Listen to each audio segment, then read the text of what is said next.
Marcus Chen thought he was getting the deal of a lifetime when he bought Station Omega 7 for the price of a used car. What the previous owner didn't mention was why no alien species had dared to approach it for over 3 centuries. Some secrets are worth more than entire star systems, and some truths are so terrifying that advanced civilizations would rather forget they exist than face what humanity is truly capable of. The galaxy thought humans were just another primitive species stumbling into space. They were wrong.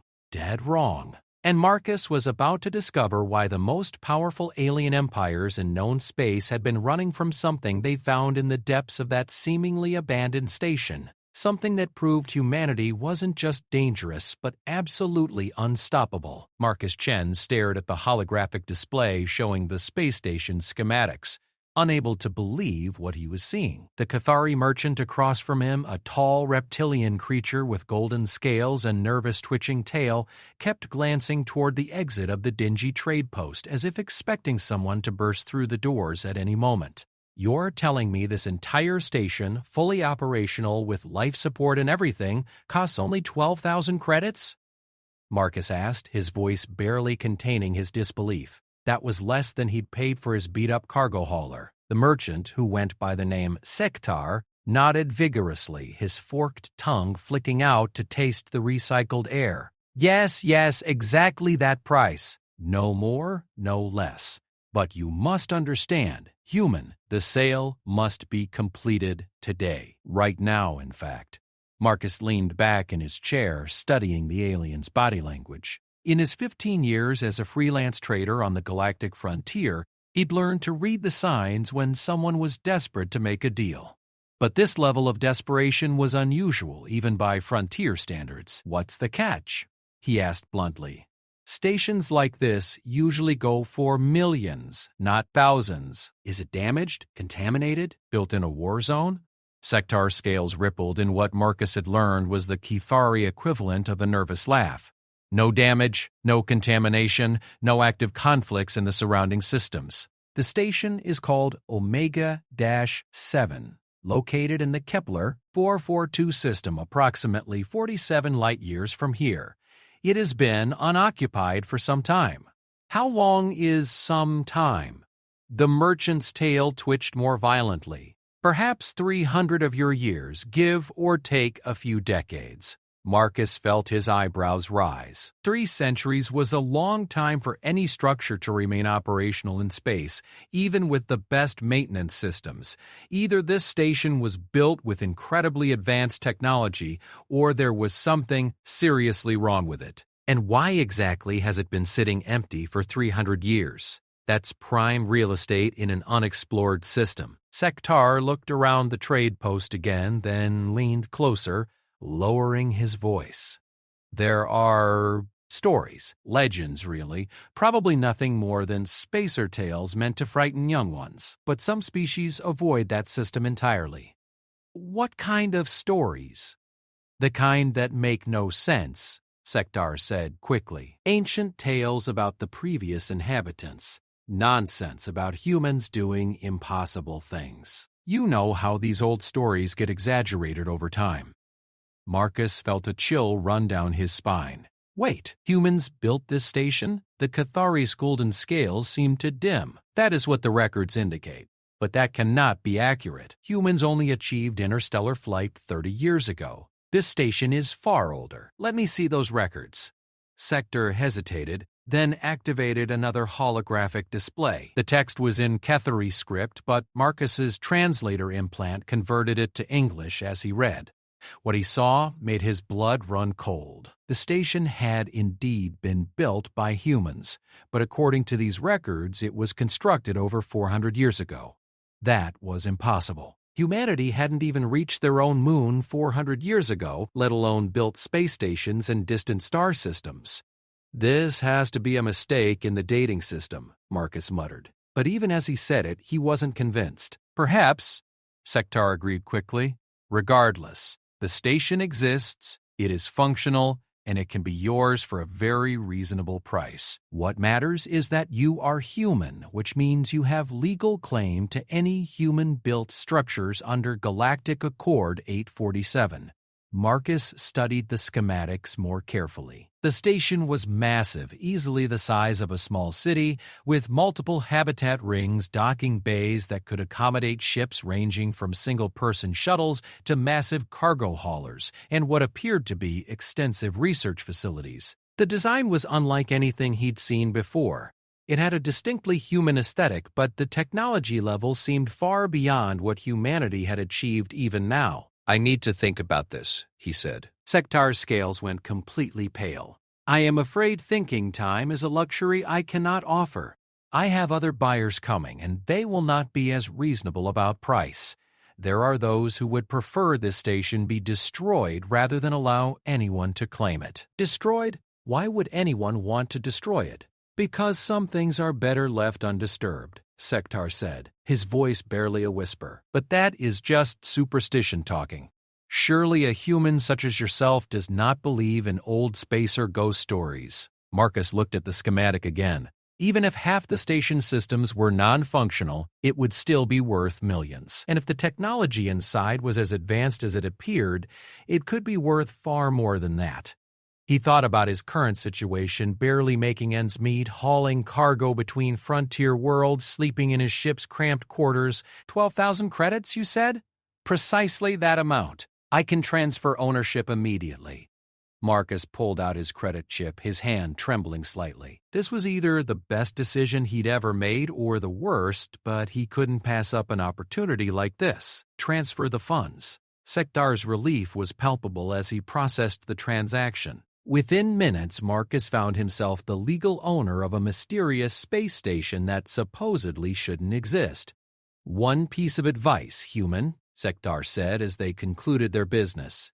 "If you do decide to visit your new property, bring weapons. Good ones. What am I likely to encounter?" But the Kethari was already gathering his things, preparing to leave. Hopefully, nothing at all. But if the old stories are true, you may encounter something far more dangerous than any predator or pirate. What's more dangerous than pirates? Sektar paused at the exit, looking back with what Marcus could only interpret as pity. Yourself, human. If the legends are accurate, you may discover things about your own species that will change how you see everything. And with that cryptic warning, the merchant disappeared into the crowded corridors of the trade station, leaving Marcus alone with the deed to a space station that shouldn't exist and a growing certainty that he'd just bought far more than he'd bargained for. Over the next few days, Marcus threw himself into researching everything he could about Omega, 7, and the Kepler 4-2 system. What he found only deepened the mystery. The system was indeed uninhabited, but it had been marked as off-limits by several major galactic powers. No official reason was given, just a notation that it was under investigation by the Galactic Council's Archaeological Division. The problem was, that investigation had been ongoing for over 2 centuries with no published results. Marcus also discovered that he wasn't the first person to purchase the station. Over the past 300 years, it had changed hands dozens of times, always for ridiculously low prices, and always to humans. Previous owners had either disappeared entirely or returned to sell the station quickly, often at a loss with no explanation for their hasty departure. The more he learned, the more convinced he became that he needed to see Omega 5 engine. 7 for himself. Against his better judgment, and despite the growing feeling that he was making a terrible mistake, Marcus began planning a journey to the Kepler 442 system. He spent his remaining savings on supplies and weapon upgrades for his ship. He also hired a small crew, Zara Okafor, a former Earth Defense Force engineer who specialized in alien technology, Tommy Nakamura, a pilot with experience navigating the dangerous unexplored regions of space, Elena Vasquez, a xenoarchaeologist who had studied mysterious alien ruins throughout the galaxy. When Marcus explained what they'd be investigating, each of them looked at him as if he'd lost his mind. "You bought a space station for 12,000 credits?" Zara asked, her dark eyes wide with disbelief. "Marcus, that's either the deal of the century or the most expensive suicide you could possibly arrange. The archaeological implications alone could be staggering, Doctor," Vasquez added, her excitement barely contained. A human space station that predates human spaceflight by centuries? If authentic, it would rewrite everything we know about our own history. Tommy was more practical in his concerns. Boss, I've heard spacers talking about the Kepler 442 system. They call it the ghost system. Ships that go there sometimes come back changed, if they come back at all. Changed how? Crews that won't talk about what they saw, ships with modifications that nobody can explain. And sometimes vessels return completely empty, drifting on autopilot with no sign of what happened to the people aboard. Marcus felt another chill, but his curiosity was stronger than his fear. All the more reason to approach this carefully and scientifically. We'll go in prepared for anything. As they prepared to depart, Marcus couldn't shake the feeling that they were about to discover something that would change not just his understanding of human history, but humanity's place in the galaxy itself. The warnings from Sector and others echoed in his mind, but beneath the fear was something else: excitement. Whatever secrets Omega 7 held, whatever truth had kept the galaxy's major powers away for centuries, he was about to uncover it. And deep down, despite all the warning signs, Marcus couldn't wait to see what humanity had been capable of long before they were supposed to be capable of anything at all. The journey to Kepler 442 would take them 3 weeks through hyperspace, with several stops to refuel at remote outposts. As Marcus watched the stars streak past his ship's viewports, he had no idea that he was about to discover why humanity was feared throughout the galaxy, even by species that had never directly encountered them. The truth waiting for him at Omega 7 would prove that humans weren't just another species stumbling into galactic civilization. They were something far more terrifying.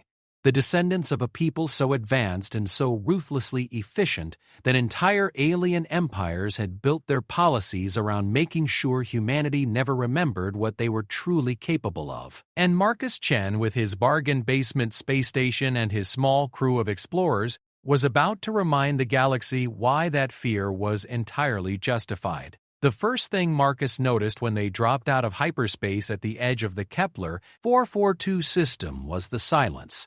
Not just the usual quiet of space, but something deeper, a complete absence of the electromagnetic chatter that typically filled inhabited or even recently visited star systems. Sensors aren't picking up any artificial signals, Tommy reported from the pilot's seat, his fingers dancing across the control panel. No comm traffic, no navigation beacons, no automated distress calls. It's like the entire system is dead. Dr. Vasquez looked up from her archaeological scanner array, frowning. That's unusual. Even abandoned systems typically have residual signals from old satellites or automated systems. This level of silence suggests either very advanced stealth technology or what? Marcus asked. Or someone very deliberately scrubbed all electronic signatures from the system. Zara was studying the long-range sensors, her engineering background helping her interpret the complex readings. I'm detecting the station. It's in orbit around the fourth planet, just like the records indicated. But Marcus, you need to see this. She transferred her readings to the main display, and Marcus felt his breath catch in his throat. Omega 7 wasn't just operational, it was pristine. The station's hull gleamed as if it had been constructed yesterday, with no signs of the wear and tear that should have accumulated over centuries of exposure to cosmic radiation and micrometeorite impacts. That's impossible, he whispered. Nothing stays that clean in space without constant maintenance. Unless it has maintenance, Doctor, Vasquez said quietly. Automated systems that have been running continuously for 400 years. As they approached the station, more details became visible. The structure was indeed massive, easily 10 kilometers in diameter, with multiple rotating habitat rings connected by a complex network of docking pylons and transport tubes. The design was distinctly human in its aesthetics: clean lines, functional efficiency, and a subtle beauty that spoke to human sensibilities in a way that alien architecture never quite managed. But there were elements that didn't fit with any human technology Marcus had ever encountered. The hull material seemed to shift and flow like liquid metal when caught in the right light. The docking bays were configured for ships using propulsion systems that humanity hadn't developed even now, and the power readings were off the charts. Whatever's running this station, Zara said, studying the energy signatures, It's not fusion power or antimatter. The output levels suggest something far more advanced. How much more advanced? Marcus asked. Theoretically? The kind of power output you'd expect from a civilization that had learned to manipulate matter at the quantum level, the kind of technology that most galactic species only dream about achieving. Tommy was running approach calculations, but his usual confident demeanor had been replaced by nervous energy. Boss, I'm picking up a docking beacon. It's specifically requesting our ship. That's impossible. How could it know we're coming? I don't know, but the beacon is transmitting in English using our ship's registration codes, and it's directing us to Docking Bay 7. There's even a message. Play it. The speakers crackled to life, and a warm, unmistakably human voice filled the bridge. Welcome home, Marcus Chen. We've been waiting for you. The silence that followed was deafening. Marcus felt ice water flowing through his veins as he stared at the communication panel. Did anyone else hear that, or am I having a psychotic break, he asked. We all heard it, Dr. Vasquez confirmed. The question is, how does an abandoned station know your name? As they drew closer, automated systems began guiding their ship toward the designated docking bay. Marcus wanted to resist, to take manual control and approach more cautiously, but something about the voice had seemed so genuine, so welcoming, that he found himself allowing the station's systems to guide them in. The docking bay that received them was enormous, easily large enough to accommodate ships 50 times the size of Marcus's cargo hauler. As they settled onto the landing pad, atmospheric barriers sealed the bay and began pressurizing it with breathable air. Atmosphere is reading as standard human normal, Zara reported. Temperature is comfortable. Humidity levels are optimal. It's like someone prepared this specifically for us. Through the viewports, they could see that the docking bay was immaculately maintained. The walls were lined with equipment that looked both familiar and alien. Recognizably human in design principle, but incorporating technological advances that shouldn't have existed. I'm reading multiple life support zones throughout the station, Doctor, Vasquez said, consulting her sensors. Each one is configured for a different alien physiology, Cathari environmental parameters, Vorthan atmospheric requirements, even sections set up for the methane-breathing Nexari. This station was designed to accommodate dozens of different species. So why has it been sitting empty for 3 centuries? Marcus wondered aloud. As if in response to his question, the bay's airlock system activated, and a walkway extended from the station to their ship. At the far end of the walkway, a door opened and a figure emerged. Marcus's heart nearly stopped. The figure was human. Unmistakably, perfectly human. A tall woman with silver hair and kind eyes, wearing clothes that looked both timeless and impossibly advanced. She walked with the confidence of someone completely at home in her environment, and when she smiled, it was with genuine warmth. That's not possible, Tommy whispered. This station has been abandoned for centuries. The woman stopped at the airlock leading to their ship and simply waited, hands clasped behind her back as if she had all the time in the world. Should we go talk to her? Zara asked. Marcus was already moving toward the airlock, driven by a combination of curiosity and something deeper, a sense of recognition that he couldn't explain. Gear up, full environmental suits, weapons ready, but not visible. If this is some kind of trap, I want us prepared. But as they suited up and prepared to meet the mysterious woman, Marcus couldn't shake the feeling that they weren't walking into danger. They were coming home. The airlock cycled, and they stepped onto the station proper for the first time. The woman was still waiting, and up close, Marcus could see that she was even more remarkable than she had appeared from a distance. Her skin had an almost luminous quality, and her eyes held depths that seemed to contain decades of experience. Marcus Chen, she said, her voice carrying the same warmth they'd heard over the comm. I'm Dr. Sarah Chen Nakamura. Welcome to Omega Selection. 7. Marcus felt the world tilt around him. The surname wasn't a coincidence. Couldn't be a coincidence. Chen Nakamura? He managed. She smiled sadly. I was wondering if any of our descendants would find their way here eventually. It's been lonely waiting for someone from the family to come home. Descendants?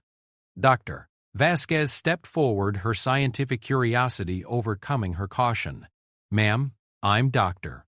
Alina Vasquez, xenoarchaeologist. Could you explain what you mean by descendants?" "I mean exactly that," Sarah said. "Marcus is my great-great-great-grandson, though the exact number of generations is a bit hard to calculate given relativistic time effects. And you, Tommy Nakamura, are descended from my research partner and eventual husband, Dr. Kenji Nakamura." Tommy's face went pale behind his helmet visor. "That's impossible. My family's been on Earth for generations. We have records going back centuries." "You have records going back to when we sent advanced teams to seed Earth with selected genetic material and fabricated histories," Sarah corrected gently. "We needed to ensure that humanity would develop along specific lines, that the right people would eventually find their way back to us when the time was right." Marcus felt like he was drowning in confusion. "I don't understand any of this."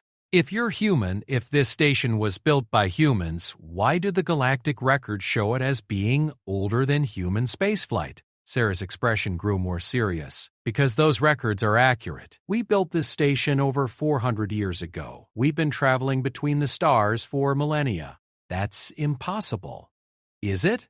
Sarah gestured for them to follow her deeper into the station. "Consider what you know about human mythology. Stories of gods who came from the sky, advanced civilizations that suddenly vanished, technologies that appeared and disappeared throughout history. What if those weren't myths? What if they were memories?"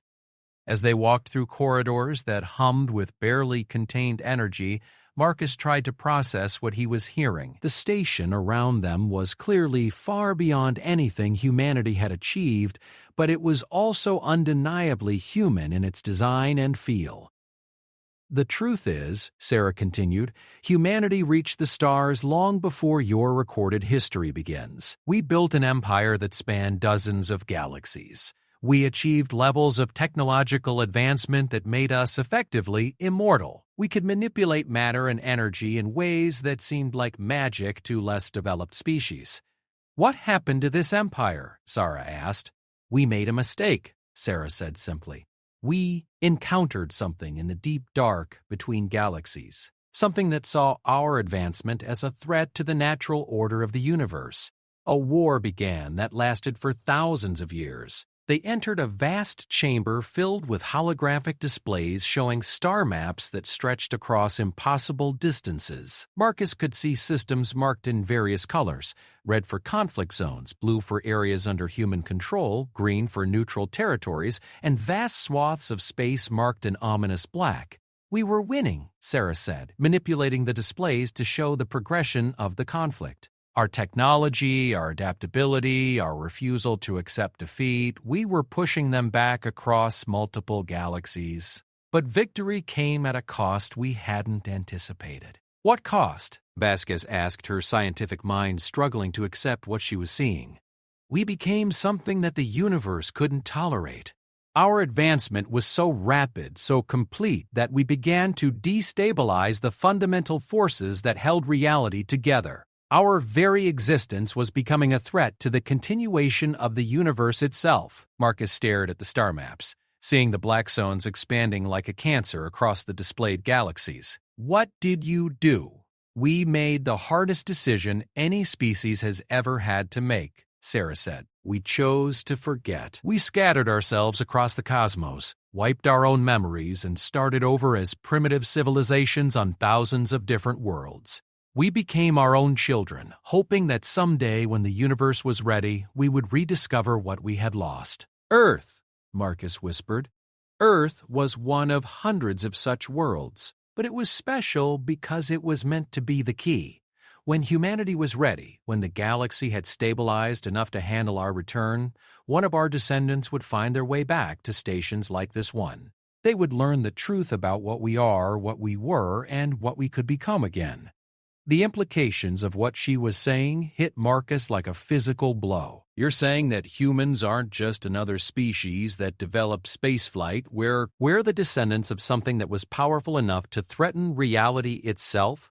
"Not threaten," Sarah corrected. "Transform.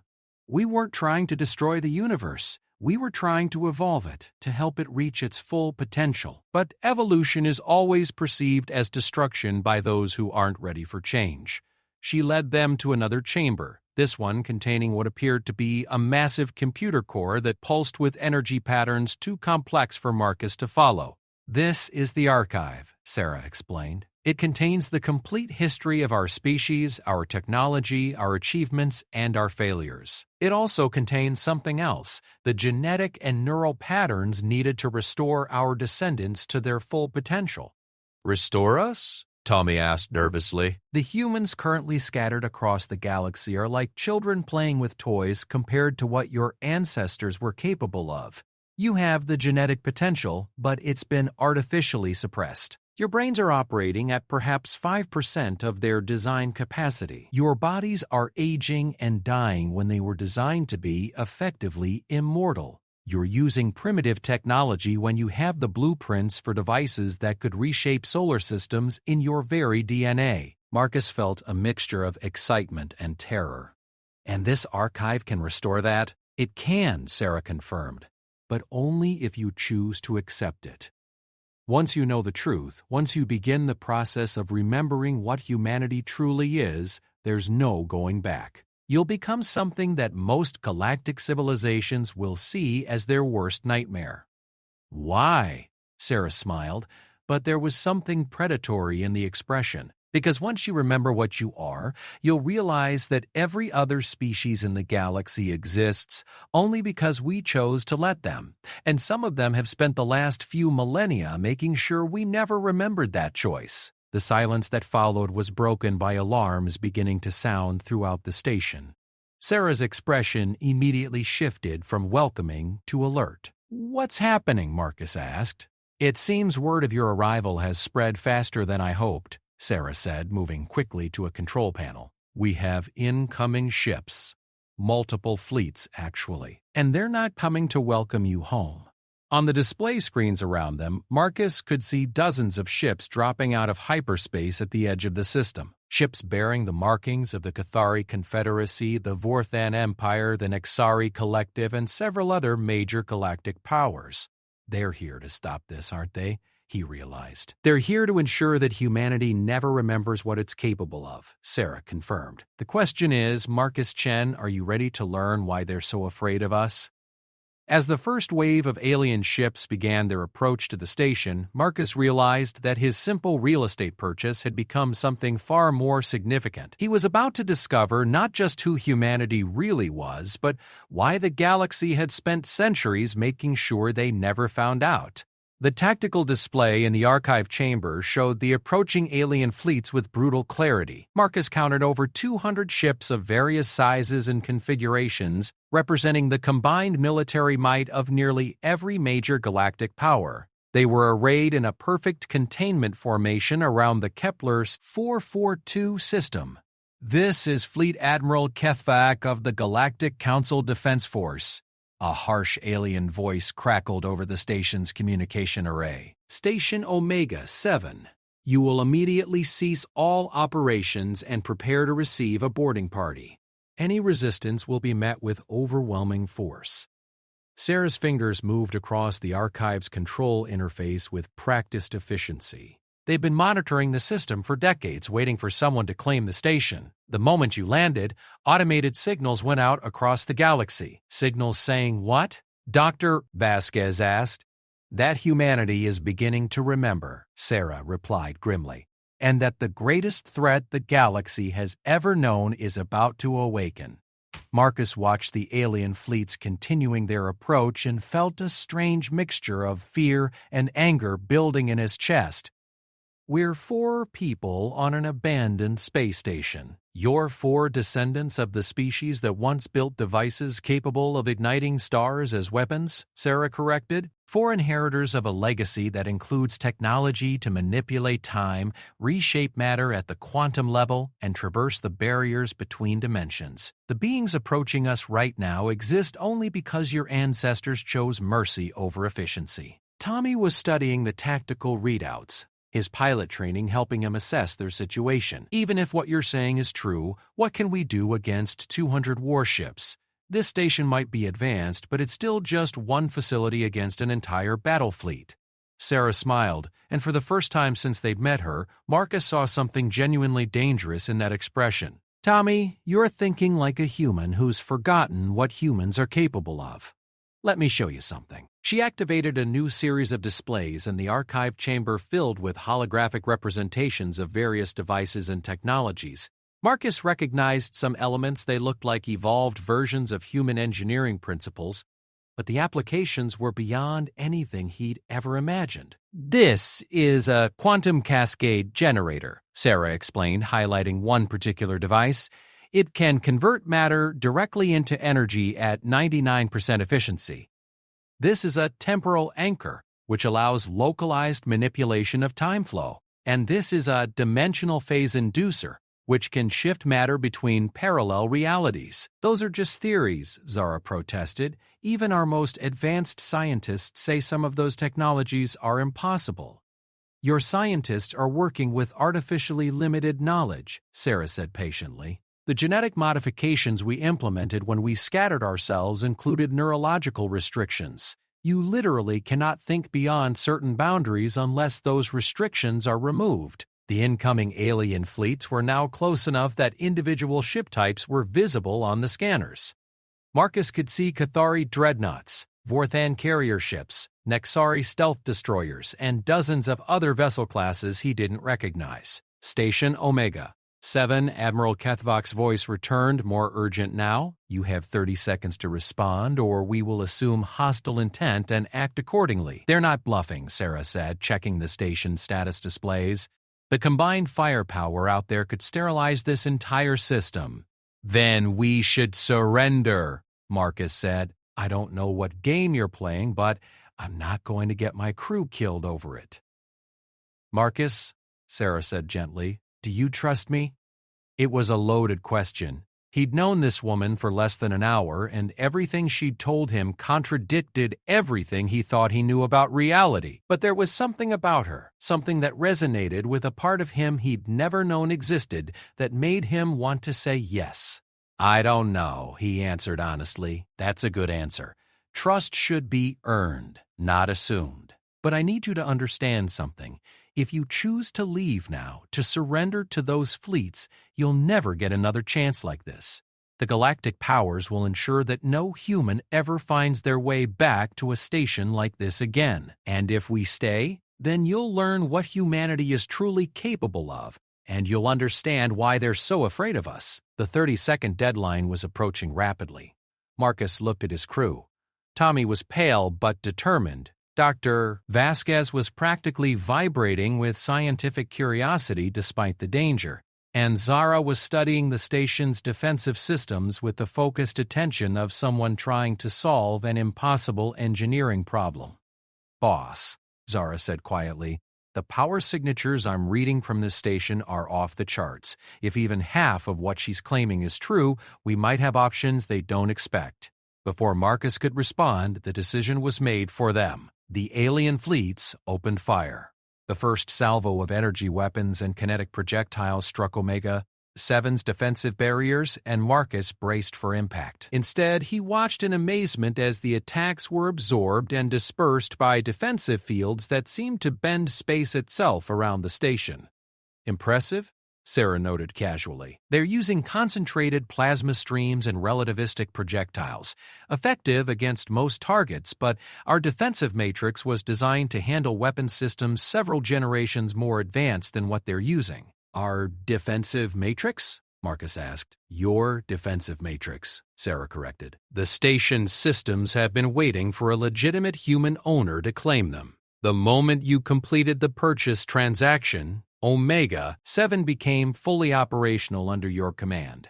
The second wave of attacks was more coordinated, with the various alien species working together to try to overwhelm the station's defenses. Antimatter missiles, quantum disruptors, and exotic energy weapons that Marcus didn't have names for struck the barriers around Omega 7.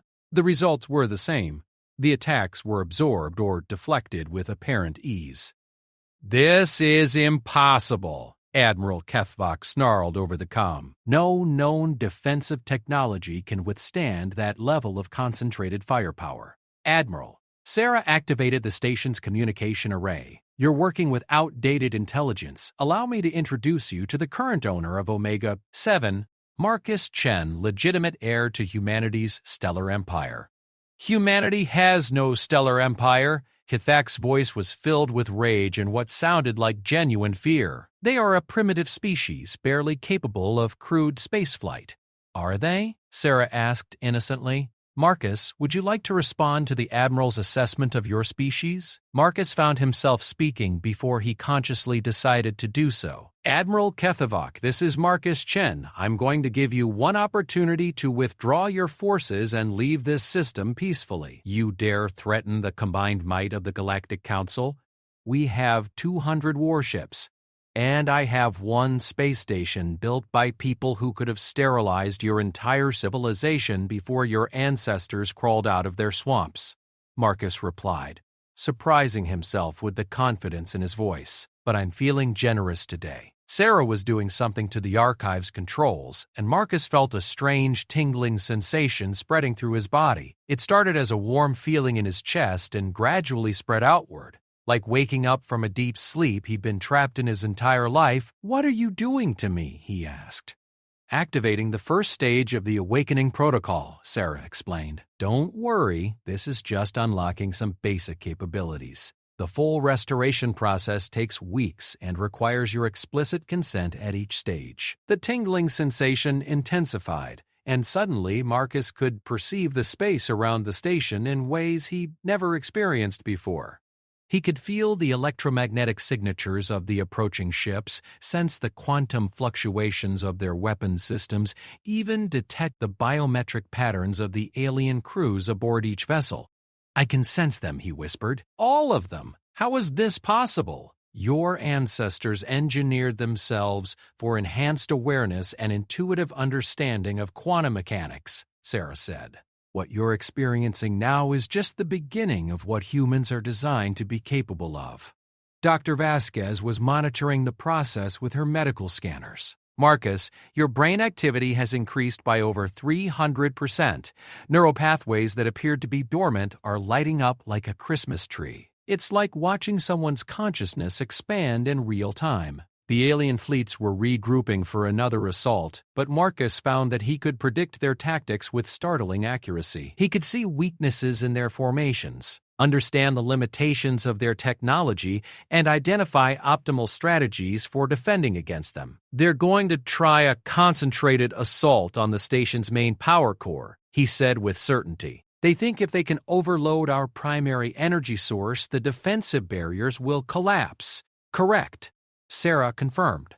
What do you think we should do about that?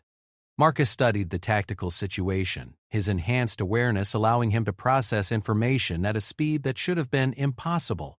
We demonstrate why that's a bad idea. How? By showing them what a power core designed by humanity is actually capable of. Sarah smiled proudly. Proceed. Marcus found himself interfacing directly with the station's systems, his consciousness somehow merging with the quantum processing cores that controlled Omega 7. It should have been overwhelming, but instead it felt natural, like using muscles he'd forgotten he had. The station's power output began to increase exponentially. Energy readings that had already seemed impossible climbed to levels that should have torn the facility apart, but the human-engineered systems handled the surge effortlessly. Impossible power readings detected, one of the alien ship commanders reported over an open channel. Energy output is beyond theoretical maximums for any known technology. All ships prepare for immediate withdrawal. Admiral Kethvok ordered, his voice now clearly showing panic. We are dealing with active human technology. Admiral, Marcus said, his voice carrying across all communication frequencies simultaneously, I offered you a chance to withdraw peacefully. That offer is about to expire. The station's primary weapon systems came online, and Marcus marveled at what his ancestors had built. These weren't crude energy cannons or kinetic weapons. They were devices that could manipulate the fundamental forces of reality itself. Final warning, he said. Leave now or discover why the galaxy spent centuries ensuring humanity never remembered what we're capable of. Several of the smaller ships were already powering up their hyperspace drives, preparing to flee, but Admiral Kethvak and his core fleet held position. We cannot allow this awakening to proceed, the Cathari admiral declared. All ships, fire everything you have. Destroy that station at all costs. The combined firepower of nearly 200 alien warships struck Omega 7 simultaneously. The assault was beyond anything Marcus could have imagined. Enough concentrated destructive force to obliterate entire fleets or sterilize planetary surfaces. The station's barriers didn't even flicker. My turn, Marcus said quietly. What happened next would be talked about in hushed whispers throughout the galaxy for generations to come. Marcus didn't fire weapons. He simply adjusted the fundamental properties of space-time around the alien fleet. 20 ships simply ceased to exist, not destroyed, but deleted from reality as if they had never been built. Another 50 found their weapon systems transformed into harmless light displays. The remaining vessels discovered that their hyperspace drives had been modified at the quantum level to transport them directly back to their home systems whether they wanted to leave or not. Within minutes, the system was empty except for Admiral Kethevek's flagship, which Marcus had specifically spared. Admiral, he said conversationally, I want you to return to the Galactic Council with a message. What message? Kethevek's voice was barely a whisper. Tell them that humanity has begun to remember what we are. Tell them that we're not interested in conquest or domination. We never were. But also tell them that the age of hiding who we are is over. The children are growing up, Admiral, and we remember what our parents were capable of. The Cathari flagship disappeared into hyperspace without another word. In the archive chamber, Marcus felt the enhanced awareness beginning to stabilize at its new level. He was still completely human, but he was also something more, someone beginning to access the potential that had always been locked away in his genetic code. How do you feel? Sarah asked. Like I've been sleepwalking my entire life and just woke up, Marcus replied honestly, but also terrified if this is just the first stage of what humans are capable of. What happens when I complete the full awakening? That, Sarah said, is what you'll discover in the deeper levels of the station. But Marcus, you need to understand something.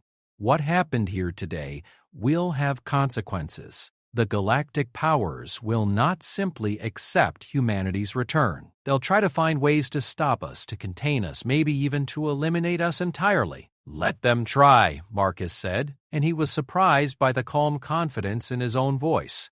They've had centuries to prepare for this day, but they made one crucial mistake. What mistake? They assumed that when humanity finally remembered what we are, we'd be the same species that scattered ourselves across the galaxy. But we're not. We're what humanity becomes after spending thousands of years learning to be better than we were. Tommy, Zara, and Dr. Dash Vasquez were staring at him with expressions ranging from awe to concern. Boss, Tommy said carefully, you're still you, right? You're still the Marcus we know? Marcus smiled, feeling more himself than he ever had before. I'm still me, Tommy. I'm just more me than I've ever been able to be. And if you want, I can help all of you discover the same thing about yourselves. The full awakening process, Dr. Vasquez asked, is it reversible? No, Sarah answered honestly. Once you remember what humanity truly is, you can never go back to being unconscious of your potential. But Elena, consider this. Would you really want to forget if you discovered that you were capable of understanding the universe in ways that most species can't even imagine? As the four humans stood in the archive chamber of Omega 7, surrounded by the accumulated knowledge and technology of their ancestors, Marcus realized that they had reached a pivotal moment not just for themselves, but for the entire galaxy. The question was no longer whether humanity would remember what they were. The question was what they would choose to do with that knowledge once they fully understood the scope of their capabilities. And somewhere in the deep levels of the station, systems were already preparing for the next phase of the awakening process. 3 days after the confrontation with the alien fleets, Marcus stood before the entrance to what Sarah called the Deep Archive. His crew had all chosen to undergo the first stage of the awakening process, and the changes in them were remarkable. Tommy could now navigate hyperspace routes with an intuitive understanding that made conventional navigation computers seem primitive. Zara had begun to perceive engineering problems in 4 dimensions, allowing her to design solutions that shouldn't have been theoretically possible. Dr. Vasquez could read quantum signatures in archaeological artifacts, revealing layers of history that no conventional analysis could detect. But all of that paled in comparison to what they were about to discover. The Deep Archive contains our complete historical records, Sarah explained, as they walked through corridors that seemed to pulse with barely contained energy. Everything about who we were, what we accomplished, and why we chose to forget. But Marcus, I need to warn you, some of this information will be difficult to accept. The entrance to the Deep Archive was unlike anything else they'd seen on the station. Instead of conventional doors or access panels, there was simply a wall of what appeared to be liquid starlight. As Marcus approached, the barrier recognized him and began to shift, creating an opening that seemed to lead into infinite darkness. Only humans can enter the Deep Archive, Sarah explained. Our ancestors built safeguards to ensure that our history couldn't be accessed by other species. As they passed through the barrier, Marcus felt a sensation like diving into warm water, except instead of liquid, he was surrounded by pure information. For a moment, his enhanced awareness was overwhelmed by the sheer volume of data flowing around them. Then the sensation stabilized, and they found themselves in a chamber that defied conventional understanding of space.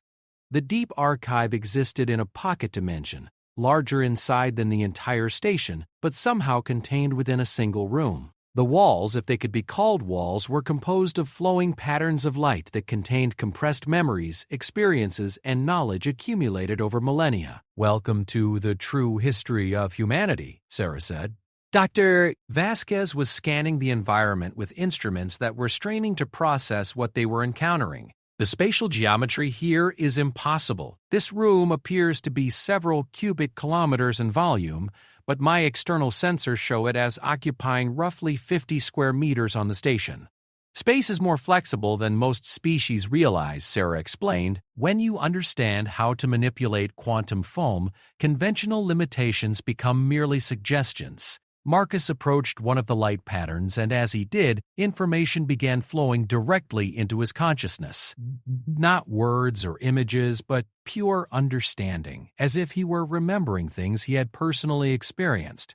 The first wave of memories hit him like a tsunami. He saw Earth as it had been 50,000 years ago, when the first humans achieved interstellar flight not through crude rocket technology, but by learning to fold space-time itself. He witnessed the rapid expansion of human civilization across the local stellar group, the discovery of other intelligent species, and the establishment of peaceful contact with dozens of alien civilizations. But beneath the wonder was something darker. As humanity's technology advanced, their very presence began to affect the fundamental structure of reality. Wherever humans settled in significant numbers, the local space-time continuum became more malleable. Natural laws became more like guidelines.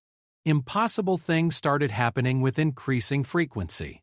"We were changing the universe just by existing in it," Marcus whispered, understanding flooding through him.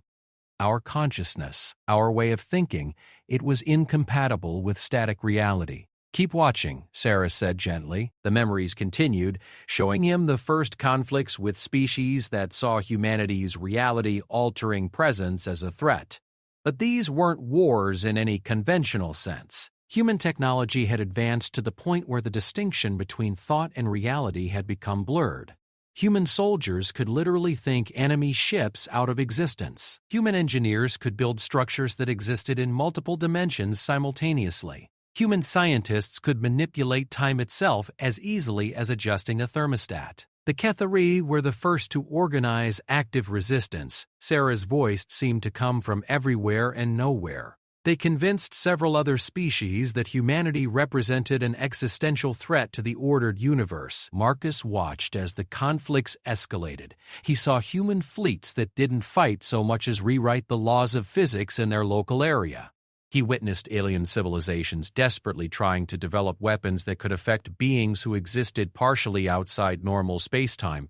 He observed entire star systems where reality itself had become unstable due to the presence of human technology. We tried to limit ourselves, Marcus said, understanding the moral complexity of what he was seeing. We recognized that our advancement was destabilizing everything around us. We did try, Sarah confirmed, but by then the damage was done. The universe itself was beginning to evolve, to adapt to our presence. Physical constants were becoming variable. The speed of light was no longer constant. Even basic mathematics started working differently in areas of heavy human influence. The memories shifted to show him the war's end, and Marcus felt his heart break as he understood what his ancestors had been forced to choose. They could continue their advancement and potentially unravel the fabric of reality itself, or they could sacrifice their civilization to preserve the universe as it existed. "The scattering," he whispered, "the greatest act of self-sacrifice in the history of any species," Sarah said.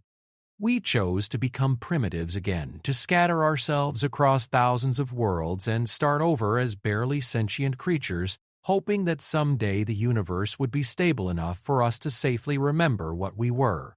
But the memories weren't finished. Marcus saw the implementation of the scattering. Human scientists working to design genetic modifications that would suppress their descendants' cognitive abilities. He witnessed the construction of stations like Omega 7, designed to preserve human knowledge and technology until the time was right for rediscovery. He observed the careful seeding of primitive human populations on worlds across multiple galaxies. "How many worlds, Dr. P?" Vasquez asked, her voice filled with awe. "Over 40,000 worlds received human populations," Sarah replied. Earth was just one of them, though it was designated as the primary restoration point. Restoration point? The world whose population would eventually develop the specific combination of genetic traits and cultural characteristics needed to safely handle the awakening process. Earth's humans were engineered to be naturally cautious, empathetic, and scientifically minded. The perfect combination for wielding godlike power responsibly. Tommy was studying readings from his enhanced sensors. "Sarah, how long have you been here? How are you still alive after all this time?" Sarah smiled sadly. "I'm not alive, Tommy, not in the conventional sense. I'm a quantum consciousness construct, created by the original Dr. Sarah Chen Nakamura before the scattering began. I'm her memories, her personality, and her knowledge, preserved in the station's quantum matrix to guide humanity's eventual return." Marcus felt another wave of information flowing from the archive, and this time it showed him the current state of the galaxy. He could see human populations on thousands of worlds, most of them still primitive, but some beginning to achieve spaceflight. He could see alien civilizations that had built their entire cultures around the fear of human return. He could see the careful monitoring systems that tracked human development across the galaxy. "They've been watching us," he realized. "All of them. Every human world is under observation. The Cathari Confederacy alone has surveillance stations monitoring over 3,000 human worlds," Sarah confirmed. "They've been preparing for this day for millennia." Preparing how? The archive showed him the answer, and Marcus felt ice water flow through his veins. The alien civilizations hadn't just been watching, they'd been actively interfering. Subtle manipulations of human development, engineered conflicts to keep human civilizations fractured, even targeted strikes against human populations that showed signs of advancing too quickly. "They've been committing genocide for centuries," Zara said, her voice filled with cold rage. "Preventing us from developing, keeping us weak and divided." "Yes," Sarah said simply. "They learned from history." They know what happens when humanity reaches its full potential, so they've dedicated themselves to ensuring we never get the chance. But some of us did get the chance, Marcus pointed out. "We're here. We're awakening. Because the universe itself is evolving," Sarah explained. "The quantum consciousness fields that permeate all of space have been changing, adapting, becoming more compatible with human thought patterns. Reality is becoming more flexible, more responsive to conscious will. The conditions that made our ancestors dangerous are becoming the natural state of existence." Dr. Prestige Gentrosets. Vasquez was processing this information with her enhanced analytical abilities. You're saying that the universe is becoming naturally suited for human consciousness? I'm saying that consciousness itself is evolving, and human consciousness is at the forefront of that evolution. We're not just rediscovering our old abilities, we're developing new ones that our ancestors never imagined. Marcus felt the truth of this as he interfaced more deeply with the archive. His awareness was expanding beyond the confines of the station, beyond the boundaries of the solar system. He could sense other awakening humans across the galaxy, feel their confusion and wonder as dormant abilities began to manifest. "It's happening everywhere," he whispered. "The awakening isn't limited to us." "No," Sarah confirmed. "Your activation of this station sent quantum signals across dimensional space. Every human population with sufficient genetic markers is beginning to experience spontaneous awakening events. The process we started here is spreading. The alien governments will try to stop it," Tommy said. "They're already trying," Sarah replied. "But Marcus, you need to understand something crucial. The awakening can't be stopped by external force. The only thing that can halt the process is if humans choose to stop it themselves. Why would we choose that?" Sarah's expression grew grave because of what you'll discover when you access the deepest levels of the archive. The real reason we scattered ourselves wasn't just because our technology was destabilizing reality, it was because we discovered what we were becoming. Marcus felt a chill of premonition. "What do you mean?" The final level of human advancement isn't just about manipulating matter and energy. It's about transcending the need for physical existence entirely. We were evolving into beings of pure consciousness, capable of existing independently of the material universe. But that evolution came with a cost. "What cost?" "Empathy," Sarah said quietly. "The more powerful we became, the harder it was to relate to any form of existence that wasn't like us. We were losing our humanity even as we were perfecting it." The archive began showing Marcus images of the final phase of pre-scattering human civilization. He saw beings of incredible power and beauty, humans who had transcended every limitation except one. They could no longer understand or care about anything that wasn't equally evolved. We were becoming gods, he realized, but gods who saw all other forms of life as irrelevant. And some of our ancestors believed that was acceptable, that evolution naturally led to the replacement of the inferior by the superior. But others felt that consciousness without compassion was not advancement, but devolution. Marcus pulled back from the archive, his mind reeling from the implications. So the scattering wasn't just about saving the universe from our technology. It was about saving our souls. "The deepest archives contain the complete evolutionary pathway," Sarah said. "Every stage of development from where you are now to the ultimate transcendence our ancestors achieved. But they also contain the philosophical frameworks and ethical safeguards that our ancestors developed to prevent the loss of empathy." "You're offering us the choice, Dr. Kairi," Vasquez realized. "We can reclaim our heritage, but we have to consciously choose to retain our humanity in the process." "The choice is yours," Sarah confirmed. "You can stop the awakening process here, remain at your current enhanced level, and lead normal lives with greater capabilities than any humans have had for millennia. Or you can continue the process, eventually reaching levels of existence that would make you effectively omnipotent, but with the constant challenge of remaining connected to your compassionate nature." Marcus looked around at his crew, seeing the weight of the decision in their faces. They had the opportunity to become more than any humans had been for thousands of years, but the path ahead was fraught with dangers that went beyond mere physical threat. "There's something else you need to know," Sarah added. "If you choose to continue the awakening, you'll be taking responsibility not just for yourselves, but for guiding the development of every other human population that's beginning to awaken.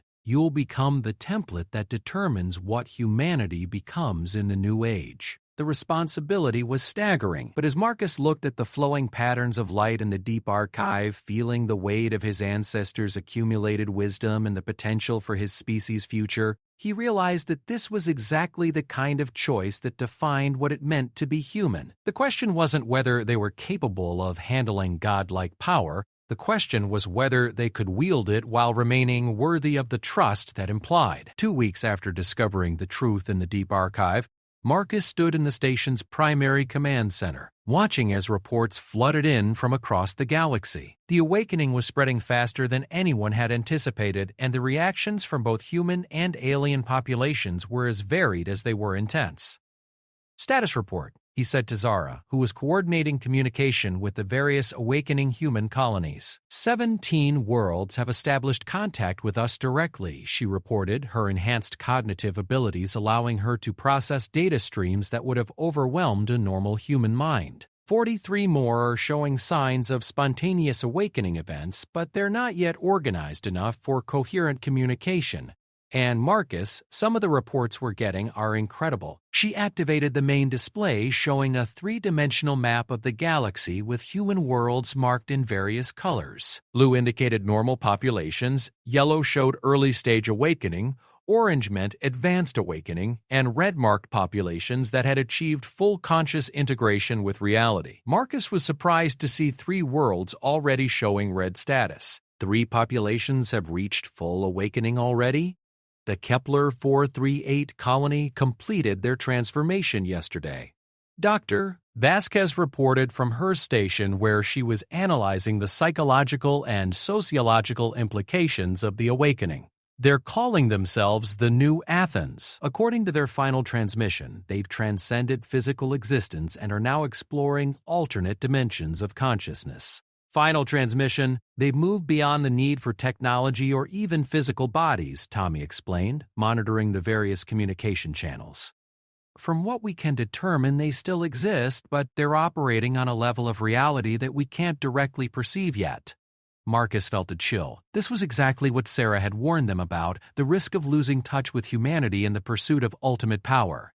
What about the other red zones?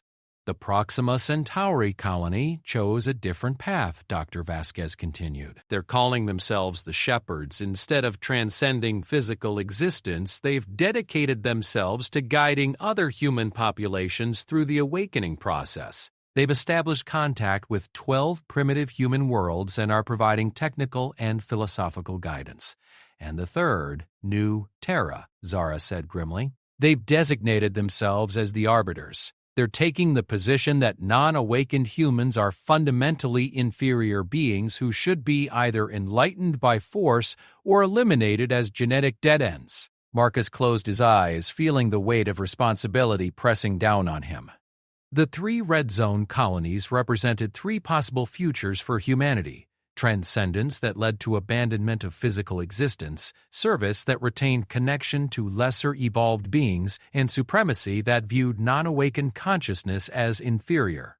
"Sir," Tommy called urgently, "we're receiving a priority transmission from the Galactic Council. Admiral Cathvok is requesting immediate communication. Put him through." The holographic display activated, showing the Cathari Admiral's reptilian features. But unlike their previous encounter, Cathvok looked haggard, desperate, and absolutely terrified. "Marcus Chen," the Admiral said without preamble, "the Galactic Council formally requests your assistance in containing the human awakening." Marcus blinked in surprise. "You want our help to stop our own people?" "Not stop," Cathvok clarified quickly. "Guide. Control. The situation has become problematic." 3 days ago, the New Terra colony eliminated an entire Vorthan observation fleet. They didn't destroy the ships. They simply decided the crews should no longer exist, and reality complied. 12,000 beings deleted from existence by human thought alone. The command center fell silent. Marcus felt sick as he realized the implications. They committed genocide with their minds. The Proxima Shepherds are forcibly awakening primitive human populations without consent, causing massive psychological trauma and social collapse on 17 worlds. And the New Athens transcendents have begun manipulating the fundamental constants of physics in their local space, threatening the stability of an entire star cluster. Dr. Paul Vasquez was pulling up data on the incidents Cathvok described. "Marcus, The quantum resonance patterns from New Terra show they've developed the ability to edit quantum probability streams directly. They're not just manipulating reality, they're rewriting the basic rules that govern what's possible. The Galactic Council has reached a unanimous decision, Kethovac continued. Either humanity accepts guidance in managing this crisis, or we will be forced to implement the final protocol. Marcus felt a chill of recognition. The final protocol was mentioned in the Deep Archive, a last-resort weapon system developed by the Pre-Scattering Alien Alliance, designed to eliminate entire species that threatened universal stability. "You're threatening to commit genocide against every human population in the galaxy," he said, his voice deadly quiet.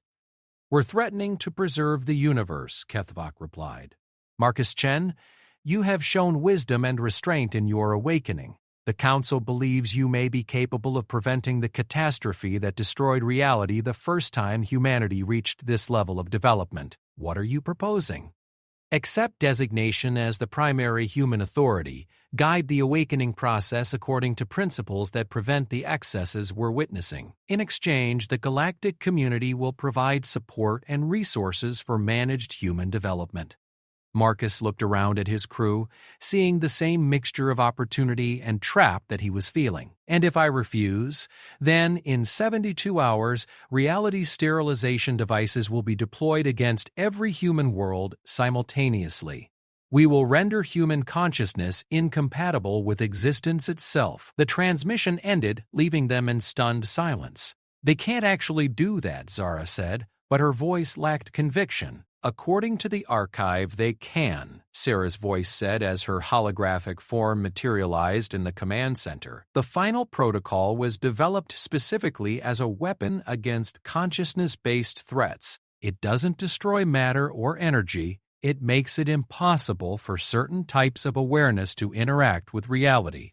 "How long do we have to decide?" Marcus asked. 72 hours, as the Admiral said, but Marcus, you should know that 6 more human populations achieved red zone status while he was speaking. The awakening is accelerating exponentially. Marcus sat down heavily in the command chair, feeling the weight of the decision he faced. He could accept the aliens' offer and become responsible for guiding humanity's development according to outside limitations, or he could refuse and risk the destruction of his entire species. "There's a third option," Dr. Vasquez said quietly. "What?" "We complete our own awakening to full potential and take direct control of the situation ourselves." Sarah's expression grew serious. "Elena, that path leads to the same outcome our ancestors faced. Power without accountability, godhood without wisdom. Not necessarily, Doctor," Vasquez argued. "Our ancestors didn't have the benefit of seeing what happened when they chose transcendence without safeguards. We do. We can learn from their mistakes." Tommy was studying the communication logs from the various human colonies. "Boss, there's something else. The colonies that are choosing destructive paths all have one thing in common. They awakened without guidance. They discovered their power in isolation and developed their own interpretation of what it means to be human, whereas the populations that have remained stable are the ones in contact with others," Zara added, understanding the implication. "It's not power that corrupts, it's power without community." Marcus felt a solution beginning to form in his mind. "Sarah, show me the constitutional frameworks from the original human empire." The archive activated, displaying the governmental and ethical structures that had guided pre-scattering humanity at the height of their development. "They called it the Consciousness Compact," Sarah explained, "a voluntary agreement among all awakened humans to use their abilities in service of conscious evolution rather than personal aggrandizement. It included binding ethical constraints and collective oversight of individual development. Could we adapt it for current conditions? We could," Sarah said slowly, "but it would require every awakened human population to voluntarily accept limitations on their power. And if they refuse, then we would have to enforce those limitations ourselves." Marcus stood up, feeling the decision crystallize. "Emergency priority. Tommy activated the communication array, reaching out across dozens of light years to connect with human populations in various stages of development. "This is Marcus Chen speaking for Station Omega 7, he said when the network was established. "All of you are aware of the choice we face. We can accept alien oversight of our development, we can face extinction, or we can take responsibility for ourselves." Dozens of voices began responding, representing colonies from across the galaxy. Some were confused primitives just beginning to understand their new abilities. Others were advanced populations drunk on their newfound power. "I'm proposing a fourth option," Marcus continued. "We establish our own compact, our own system of mutual oversight and ethical constraints. We become responsible for our own development and for guiding others through the awakening safely." "And who decides what constitutes proper development?" came a challenge from New Terra. "Who has the authority to limit human potential?" "We all do," Marcus replied. "Every awakened human bears responsibility for every other awakened human. We succeed together or we fall together." "The alien species will never accept that," protested another voice. "Then we'll have to convince them that guided human development is preferable to the alternatives they're considering." Over the next 6 hours, a framework gradually emerged from the chaotic debate. The new consciousness compact would establish voluntary ethical guidelines for human awakening, create mutual support systems for emerging populations, and provide collective oversight for dangerous applications of awakened abilities. Most importantly, it would make every awakened human personally responsible for the actions of their entire species. "The aliens won't trust us to police ourselves," Kethovac said when Marcus contacted him with the proposal. "Then they'll have to decide if they trust us more than they trust extinction," Marcus replied. "Admiral, your people have spent centuries fearing what humanity might become. But consider this. We're offering to become partners in conscious evolution rather than threats to universal stability." "Partners? The awakening isn't limited to humans, Dr. Pig," Vasquez explained, sharing data they discovered in the deep archive. "Consciousness evolution is a universal process. Humans are just the first species to reach the transition point. Eventually, every intelligent species will face the same choices we're facing now." "When the Cathari reach this point," Marcus added, "wouldn't you want experienced guides to help you through the process safely?" Admiral Kethvak was quiet for a long moment. "You're proposing to help us evolve rather than simply dominating us." "We're proposing to grow together," Marcus confirmed. "The universe is vast enough for multiple forms of consciousness to coexist and support each other." The final negotiations took another 48 hours, but eventually an agreement was reached. The new consciousness compact would be monitored by a joint human-alien oversight committee. Human populations would receive support for safe awakening in exchange for accepting collective responsibility for their development. And most importantly, both human and alien civilizations would begin preparing for the inevitable evolution of consciousness that awaited all intelligent species. 6 months later, Marcus stood again in the deep archive, but this time he wasn't alone. Representatives from 47 human colonies stood with him, along with alien observers from 16 different species. The awakening had stabilized under guided development, and the galaxy was beginning to adapt to the new reality of consciousness-based civilization. "Status report," he said to the assembled group. 93 human populations have achieved safe awakening integration, reported the lead shepherd from Proxima Centauri. Social stability is maintained in all cases. No reality distortion events in the past 30 days, added the technical coordinator from New Athens, who had chosen to maintain partial physical existence to serve as a liaison. Consciousness development is proceeding within established safety parameters. "An alien integration?" Marcus asked. "The first Cathari awakening test begins next week," Admiral Kethvak reported via hologram. "The Vorthan Collective has requested inclusion in the Consciousness Evolution Program. Even the Nexari are showing interest." Marcus smiled, looking around at the diverse gathering of conscious beings who had chosen cooperation over competition.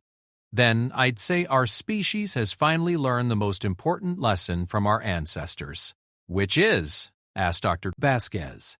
That true power isn't about what you can do, Marcus said. It's about what you choose not to do and who you choose to help along the way.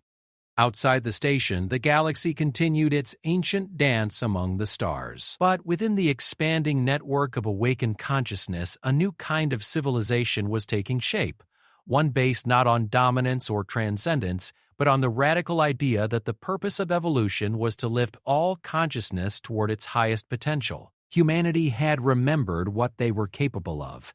More importantly, they had chosen to be worthy of that capability. The future stretched ahead, vast and full of possibility, and for the first time in the recorded history of the galaxy, multiple species faced that future together as partners in the grandest adventure of all, the conscious evolution of the universe itself. He paid almost nothing for a distant space station. The truth inside left him frozen.